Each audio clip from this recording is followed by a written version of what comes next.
incredible throwing today. I mean, 23.13, 10 centimeters off your best. Yep. Awesome crowd getting behind you to support you. How do you feel that this prepares you for the upcoming trials in the upcoming games? Well, that's the biggest thing my wife and I have been working on is guarding that bottom end, because going into the trials, like, of course you want to throw a big PR here and go nuts, but at the same time, we're guarding our bottom end, and I think in LA and then for here, every one of the throws I took would have won the meet. So, I mean, that to me, that just means, of course, that 23s are great, but of course, my bottom end, my bad throws that I'm missing are still giving me the confidence that we're going to be fine when we come back here in a month to get on the team. And then once you punch that ticket, we can get a little wild. My wife knows that once I start getting a little wild and we know things are crazy, that's where the real big throws will come. So I'm certainly happy having 2 23s when I'm kind of in control, but the second we let that regulator off, it'll be real fun.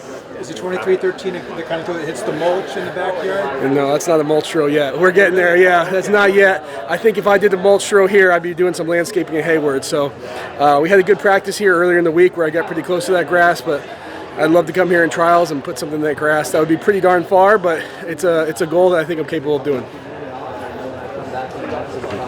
Would you have preferred Ryan be here so you can at least measure up to him? Yeah, I think you always prefer that. I kind of wanted everybody to be here, even the Italians who've been throwing far, and you want this meet to be a big thing, but of course, you know, it's a weird year because everybody's making decisions what they think is best for them going into the trials, going into the Olympics. So, of course, the Europeans are going after the European Championships in 2 weeks, and for them it's at home. And then Ryan, I know he's a little banged up, so he's going to play conservative on, you know, taking a chance to get hurt before the trials. So you always want the best to happen, but at the end of the day, it's like, you know, the showdown's going to be Olympic trials and then Paris. Those are the ones that everybody's going to be ready for, and that's what we're just trying to, you know, build between my wife and I, the build-up of how can we be prepared, no stone unturned. That's what gives me the most confidence to go out there and really just take a swing and make sure I get the job done. Moving forward, is there anything else before the trials that you're kind of looking for? No, this is going to be it for me.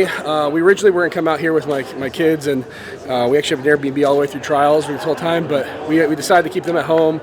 I'm going to go back and forth. I might come out here a little bit early just to get acclimated, and my wife will come out. She might be going back and forth. The grandparents are watching the babies in between, but she even flew back between LA and this meet, so a little back and forth for her. So she's going to rack up some miles, but I'm super appreciative because, you know, it's hard to be away from the kids, but, you know, there's a little bit of a mindset switch you got to go through going from dad to being, you know, you want to be the best in the world.